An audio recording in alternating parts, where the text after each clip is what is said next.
আসসালামু আলাইকুম সবাইকে। তো দেখেন, বাংলাদেশ সরকার চা বোর্ডের একটা নিয়োগ নিয়ে কথা বলবো আপনাদের সামনে। সেটা হচ্ছে দেখেন, এটা কিন্তু পুনঃনিয়োগ, অর্থাৎ আপনারা হচ্ছে নতুন কোটা সিস্টেমে আবেদন করতে পারবেন। তো কিভাবে কি করবেন সেসব নিয়ে বিস্তারিত বলবো। তার আগে আপনাদের কাছে বলি, সেটা হচ্ছে চ্যানেলটা কিন্তু সবসময় এই চ্যানেলে সরকারি চাকরির আপডেট বা বেসরকারি যে কোনো এনজিও চাকরি সব কিছু নিয়োগ সংক্রান্ত তথ্য দেওয়া হয়। তো আপনারা যারা চ্যানেলটা সাবস্ক্রাইব করেন নাই তারা কিন্তু সাবস্ক্রাইব করে ফেলবেন, আর যারা অলরেডি করছেন তাদেরকে ধন্যবাদ। তো দেখেন, সার্ভেয়ার, তো এখানে দেখেন হচ্ছে নিয়োগ হবে 14তম গ্রেডের 10,200 থেকে 24,800 টাকা। তো এখানে আপনাকে হচ্ছে এসএসসি পাস হতে হবে, সৎসহ সার্ভে ফাইনাল পরীক্ষায় পাস করতে হবে। আপনার একটা পাস পরীক্ষা নেবে, সেখানে পাস করতে হবে। অভিজ্ঞতা যারা অভিজ্ঞতা আগে আজ চাকরি করছেন এই বিষয়ে, তারা বা বেসরকারি কোনো সংস্থাতে চাকরি করছেন, তারা কিন্তু প্রমাণ দেখাতে পারলে তাদের অগ্রাধিকার দেওয়া হবে। স্টোর কিপার 2 নম্বরটা দেখেন, একজন নিয়োগ হবে। তো স্নাতক ডিগ্রি সহ বৈজ্ঞানিক যন্ত্রপাতি কৌশল এটা লাগবে। তো যারা একটু টেকনিক্যাল বিষয়ে ভালো তারা কিন্তু আবেদন করতে পারবেন। তো হিসাব সহকারী, এই দেখেন 3 জন নিয়োগ হবে।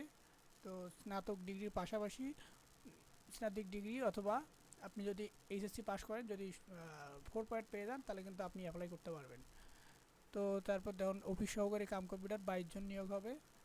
22 জন নিয়োগের মধ্যে আপনাকে যেটা করতে হবে সেটা হচ্ছে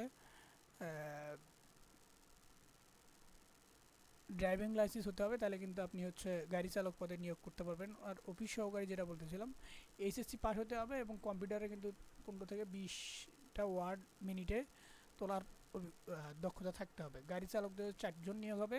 তো এটাই কিন্তু এখানে দেখেন 22 জন নিয়োগ হবে। তো যারা আবেদন করবেন বেশিরভাগ হয়তো বা এখানতে আবেদন করবেন, আর এটাই কিন্তু সহজ আছে মোটামুটি, যেহেতু পদ বেশি। গাড়ি চালক দেখেন 4 জন নিয়োগ হবে। সরকার অনুমোদিত যে কোনো প্রতিষ্ঠান হইতে কিন্তু লাইসেন্স আপনার থাকতে হবে, এবং কাজের অভিজ্ঞতা থাকলে অগ্রাধিকার পাবেন। তো প্লাম্বার 1 জন নিয়োগ হবে। প্লাম্বিং কাজের ট্রেড অথবা ভোকেশনাল সার্টিফিকেট থাকতে হবে কিন্তু, তাহলে কিন্তু আবেদন করতে পারবেন বা চাকরি পেয়ে যাবেন। অফিস সহায়ক পদে দেখেন 11 জন নিয়োগ হবে। এটাও কিন্তু অনেক ভালো পোস্ট। তো এই জন্য আপনার হচ্ছে জিএসসি পাস হতে হবে এবং সুস্বাস্থ্যের অধিকারী হতে হবে, মানে লম্বা চৌড়া একটু হইতে হবে, শরীর স্বাস্থ্য ভালো এমন হতে হবে। নিরাপত্তা প্রহরী দেখেন 2 জন নিয়োগ হবে। তো আপনাদের যোগ্যতা লাগবে শিক্ষাগত 8 পাস এবং সুস্বাস্থ্যের অধিকারী হতে হবে, এবং যদি সেনাবাহিনীর আগে চাকরি করছেন তারা আবেদন করতে পারবেন। অবসর আছেন তারা আবেদন করতে পারবেন। বাংলাদেশ চা বোর্ড প্রধান কার্যালয়ে পরিচ্ছন্ন কর্মী 2 জন নিয়োগ হবে।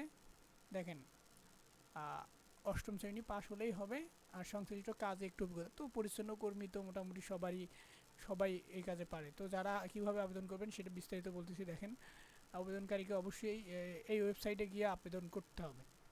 তো তারপর আবেদন ফর্মে অবশ্যই যে কাগজগুলো লাগবে সেটা হচ্ছে 4 কপি ছবি লাগবে সদ্য তোলা। তো গেজেট অফিসার সত্যায়িত হতে হবে, মানে আপনার এই ছবিগুলো এবং ফর্মগুলো সবগুলো বিসিএস ক্যাডার দ্বারা আপনার কিন্তু হচ্ছে করতে হবে, সত্যায়িত করে নিতে হবে। এবং 1 কপি ছবি ফর্মের নির্ধারিত স্থানে আটা দিয়ে বা যেখানে আপনি দেবেন তখন 3 কপি অফিস ছবি স্ট্যাম্প করে সংযুক্ত করতে হবে। মানে তৎমধ্যে 1 কপি ছবি আবেদন ফর্মে নির্ধারিত স্থানে দিতে হবে, আবেদন ফর্মের ওখানে দিতে হবে, আর 3 কপি দিতে হবে খামের মধ্যে করে। তো এখানে কিন্তু 100 টাকা এবং 200 টাকা এইরকম করে আর কি টাকাটা নিবে আবেদন করার সময়। তো নিয়োগের ক্ষেত্রে কোটা সংস্কার নীতি, বর্তমান যে কোটা সংস্কার নীতি, অর্থাৎ 7% কোটা রেখে 93% কোটায় কিন্তু সাধারণ কোটায় নিয়োগ হবে। তো এটা কিন্তু একটা খুব বড় পজিটিভ দিক। তো চাকরির আবেদন, তো দেখেন 26 তারিখ 9 মাস কিন্তু আবেদন করতে পারবেন, অর্থাৎ সেপ্টেম্বরের 26 তারিখ পর্যন্ত আবেদন করতে পারবেন। তো তারপর দেখেন হচ্ছে আবেদনকারীর নাম ও উল্লেখিত ঠিকানা করে 10 টাকার একটা খামের মধ্যে করে আপনার এই যে আবেদনপত্রটা এটা হচ্ছে পৌঁছাই দিতে হবে অফিসে, ঠিক আছে। তারপর আপনি কুরিয়ার সার্ভিসে দিতে পারেন বা অন্য কোনো মাধ্যমে দিতে পারেন, বা আপনি নিজে গিয়েও দিতে পারবেন।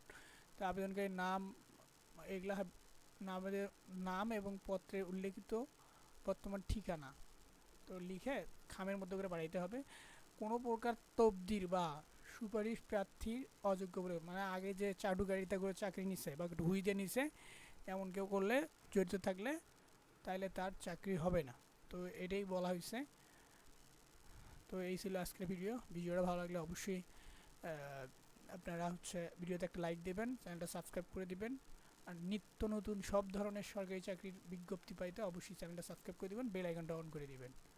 তো এই ছিল আজকের ভিডিও। থ্যাংক ইউ সবাইকে। আসসালামু আলাইকুম।